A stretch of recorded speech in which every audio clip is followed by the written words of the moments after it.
बघायचो आम्ही की एखाद्या सिनेमामध्ये एखादं प्रकरण असेल की मग त्याच्यामध्ये डॉक्टर बदल करतात, पोलीस अधिकारी करतात. आता तेच पिक्चर आठवायला लागले आणि हे सगळे पिक्चर आता आपल्याला दिसत आहेत. एक रक्तगटन बदलत आहेत.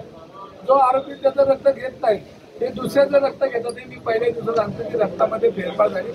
आणि मला अनेक नेत्यांनी, भाजपचे नेते असतील, काही माझे विरोधक असतील, त्यांनी म्हणले की दंगेकर हा स्टंट करतो, ड्रामा करतो. पण आता त्यांना माझी ह्याच्यामधनं जे पोलिसांनी कारवाई केली त्याच्यामधनं हे त्यांच्या लक्षात आलंय की आपण जे बोलतो ते चुकीचं बोललं. आम्ही पुणेकरांसाठी लढतोय. देशातल्या प्रत्येक ही म्हातारी मेलेलं दुःख नाही पण काळ सोपवला पाहिजे माझं म्हणणं आहे पहिल्यापासून.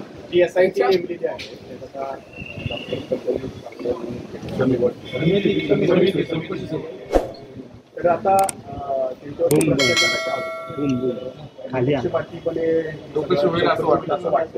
त्याच्यामध्ये ते म्हैसकर साहेब हे चुकीचंच वाटतं. हे याच्या खात्याचे प्रमुख आहेत आणि यांनी त्या प्रकरणामध्ये बऱ्याच वेळा पाठीशी घालण्याचं काम केलं. आम्हाला त्यांच्याकडून अपेक्षा नाही पण आम्ही विनंती केली सगळ्यांच्या वतीने आणि एकदम खालच्या लेवलला जाऊन त्यांना आम्ही सांगितलं की आम्ही तुम्हाला विनंती यासाठी करतो की आमच्या पुणेकरांसाठी तुम्ही काहीतरी चांगलं केलेलं शासन आहे त्याच्यामध्ये आम्हाला बदल दिसत नाही पण शूटिंग सिस्टीमच्या बरोबर आम्हाला जावं लागतं.